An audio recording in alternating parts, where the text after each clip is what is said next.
Apa kabar teman-teman, cerita malam masih bersama saya Sengkun Black Dog tentunya. Dan kali ini saya akan bercerita mengenai makhluk mitos, cerita mistis dari makhluk mitos yang ada di Gunung Batu Karu, yang ada di hutan kawasan suci Puruluhur Batu Karu. Jadi kalau teman-teman nanti beraktivitas ke hutan Puruluhur Batu Karu, ke Gunung Batu Karu, entah itu mendaki, trekking, dan lain sebagainya, kalau mendengar ada suara seperti suara memanggil cuman sekali dan keras, itu jangan disautin. Kalau nggak yakin, itulah teman-teman kalian. Kalau kalian misalnya beraktivitas dengan rombongan, trekking, mendaki, dan kalian agak terpisah jauh gitu ya, dan kalian harus memanggil temannya, kalau nggak manggil nama, itu jangan disautin. Kalau misalnya panggil nama, itu kan berarti kan sudah yakin teman kalian. Kalau yang manggil tuh hanya dengan suara lengkingan keras, tapi seperti memanggil gitu ya, woi, atau au, atau apapun suara yang nantinya teman-teman dengar keras, cuman sekali, jangan disautin. Karena ini adalah suaranya bebe. Bebe ini, kalau orang-orang tua ataupun saksi mata yang menceritakan gitu ya kepada saya, itu katanya makhluk tinggi besar hitam berkaki 4 seperti kambing, tapi tanduknya renggah. Tahu nggak teman-teman tahu renggah? Tanduknya bercabang dan tajam. Kupingnya seperti kuping gajah, lebar, besar katanya. Seperti kambing, ada jenggot dan lain sebagainya. Itu mukanya serem, hitam. Itu tinggi besar, men. Ada saksi mata yang melihat makhluk ini, itu ketika makhluk ini datang dalam kondisi cuaca apapun, katanya menjadi hening. Tengah hutan yang lebat seperti hutan Batu Karu, itu hanya suara dengusan dari makhluk ini yang terdengar sama suara kakinya, men. Seakan-akan angin itu berhenti, seakan-akan suara hujan itu menjadi hilang, dan hanya kita akan mendengar suara dengusannya ini dan detak jantung kita berserta napas kita. Karena orang-orang ketika saksi mata pun yang melihat ini, atau yang ditunjukkan perwujudan dari makhluk mistis ini ya, sembunyi, hanya bisa berani mengintip sedikit-sedikit saja. Dan apa yang terjadi jika teman-teman ditemuin? Makanya orang-orang tua kemarin yang saya ajak cerita itu tidak menceritakan apa yang terjadi. Apa yang terjadi kak ketika kalau kita misalnya berhadapan. Orang-orang tua ini nak menyampaikan kepada saya. Mungkin pernah ada tapi nggak mau disampaikan itu supaya tidak menakuti. Hanya mereka mengatakan kalau makhluk ini ada. Namanya kemarin disebutkan kok. Tapi karena saya nggak ada izin mengenai orang-orang yang kemarin disebut itu, makanya saya nggak menyebutkan nama di sini. Namanya si ini pernah melihat makhluk ini, si ini pernah juga melihat makhluk ini. Itu men. Suasana itu menjadi hening gitu. Kadang-kadang bisa turun kabut dulu. Kabut turun. Sekali lagi, Gunung Batu Karu adalah kawasan suci, hutannya itu adalah kawasan suci Puruluhur Batu Karu. Orang Hindu di Bali itu menyucikan area ini.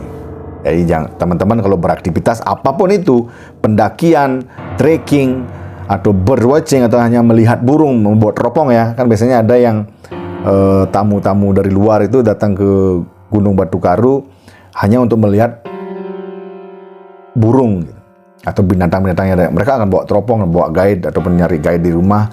Mereka kan rame-rame ke hutan. Apapun aktivitasnya, kan akhir-akhir ini banyak yang pendakian ke Gunung Batu Karu, ke puncak Kedatonnya, ke puncak Kedatonnya. Jadi nanti kalau teman-teman mendengar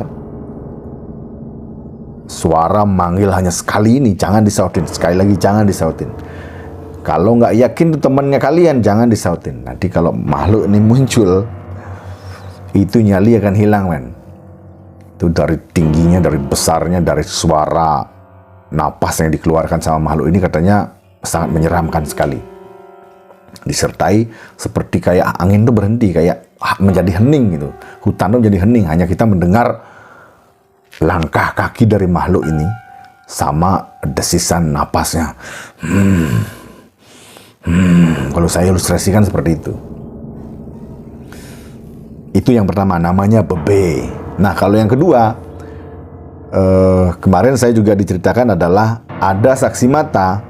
Orang kampung saya itu masih memiliki ladang di dekat hutan negara ini, di dekat hutan Gunung Batu Karu ini. Jadi berbatasan gitu ya. Jadi orang-orang kampung saya beraktivitas ke sana. Ya masih ditanamin pohon yang dijadikan pohon kayu, nanti ada pohon cempaka, ada nangka dan lain sebagainya yang bisa nanti pohon tersebut digunakan. Jati ada di situ, ya abesia, ada juga pohon kopi, kakao dan juga cengkeh ya, ada sebagian cengkeh. Jadi jarang-jarang, sesekali saja beraktivitas karena jarang. Jadi hanya ada jalan setapak. Ada sih jalan yang ini tapi nggak sampai sejauh sana gitu.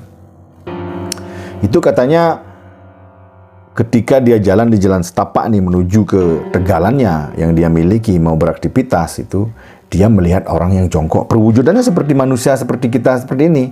Tapi kemarin cuma nggak dijelaskan dia menggunakan pakaiankah atau dia telanjang berbulukah, itu nggak dijelaskan. Dia hanya bilang perwujudan seperti manusia, jongkok seperti orang makan tuh katanya, dilihat dari belakang.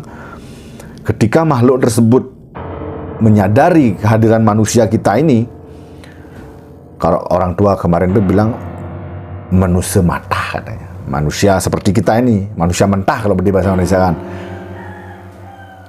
Makhluk itu katanya noleh men, tapi masih ngunyah. Dan kaki ayam hutan tuh masih keluar dari mulutnya. Ceker tuh masih keluar kan. Bulu-bulunya itu masih ada di sini. Darah-darahnya itu men. Cuman ini karena jarang ditemui, hanya beberapa orang saja, ini nggak ada namanya. Jadi masih ada makhluk-makhluk seperti itu yang dipercayai orang kampung saya, yang belum tentu kebenarannya, mitos lah. Kan kita nggak bisa membuktikan, masa bawa kamera foto kan nggak bisa. Ini kan udah kejadian zaman dulu, nggak sekarang. Dan karena ini adalah kawasan suci, pernah juga ada kejadian ini di luar makhluk mitos ini ya, di luar makhluk gaib ini, mistis ini yang ada di hutan Batu Karu, yang ada di Gunung Batu Karu ini, di luar itu. Dan kami mempercayai, orang Bali dan saya pun mempercayai, ada juga dunia lain yang hidup berdampingan di dunia ini, tapi dengan dimensi lain yang kita nggak bisa lihat. Saya mempercayai itu, dan saya yakin orang Bali, orang Hindu itu saling menghormati. Makanya ada istilah kalau kita sembahyang sama Tuhan, tangan kita ada di atas kepala. Kalau kita sembahyang ataupun saling menghormati antar manusia, tangan kita ada di ulu hati. Om Swastiastu, makanya di ulu hati orang Bali. Ada satu lagi sembah, bukannya menyembah ya, bukan mendewakan ya, tapi menghormati buta ini yang ada di bawah ini dengan tangan turun seperti ini. Kami menghormati, makanya ada sesajen kadang-kadang di bawah itu untuk buta. Ada itu, saya nggak mau menjelaskan secara detail mengenai itu ya. Dan kita saling menghormati. Ini pernah ada kejadian di hutan suci Perluhur Batu Karu ini, di kawasan Gunung Batu Karu ini, ada orang mau beraktivitas dan harus memotong pohon gitu, karena pohon itu dianggap menghalangi gitu. Dan maulah dipotong pohon ini. Kalau orang memotong pohon itu, dahan-dahannya akan dihabisin dulu, akan dipotong dulu, supaya nanti ketika rebah itu tidak akan menghancurkan banyak pohon yang ada di sampingnya ataupun bangunan yang ada di sampingnya. Orang ini langsung naiklah, dia mau memotong dahan-dahannya itu. Ketika dia sampai di atas dan bisa duduk untuk mengambil napas dulu, itu dia noleh ke turun men. Karena ada temannya di bawah dia. Ketika noleh turun, itu bukan hutan yang dilihat, bukan semak-semak yang dilihat, itu dilihatnya perkampungan tradisional. Yang rumah itu masih ada atapnya itu menggunakan ilalang, menggunakan ijuk, ada yang menggunakan bambu. Ada orang nebuk. Teman-teman tahu nggak orang nebuk? Orang nebuk itu adalah padi ditaruh di lesung, nanti ditumbuk-tumbuk itu untuk menjadikannya beras. Zaman dulu kan belum ada penggilingan padi seperti sekarang. Padi itu ditumbuk-tumbuk dulu men, supaya jadi beras. Jadi ada anak-anak yang berlarian, katanya ada orang yang lagi ngasih makan ayam, langsung turun, nggak jadi motong pohon tersebut. Makanya sekarang kalaupun kita harus beraktivitas dan memotong pohon di kawasan suci Perluhur Batu Karu ya, saya bilang nih ya, itu harus ya izin dulu ya, menggunakan banten lah, menggunakan mangku lah, menyampaikan kepada alam kalau kita mau memotong pohon ini. Apapun yang ada di sekitarnya tolong dimaafkan, karena kita harus beraktivitas melewati ini untuk membuka jalan, kita harus potong pohon ini. Itu men.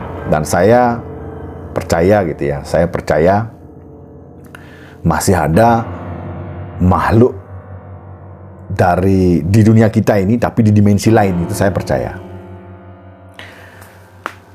Jadi teman-teman, cerita malam itu tadi ada dua makhluk yang perwujudannya seperti binatang kambing tinggi besar, bertanduk renggah, bertanduk bercabang runcing, telinganya besar, dan napasnya sangat berat sekali. Itu yang pertama, yang tinggi, yang hitam.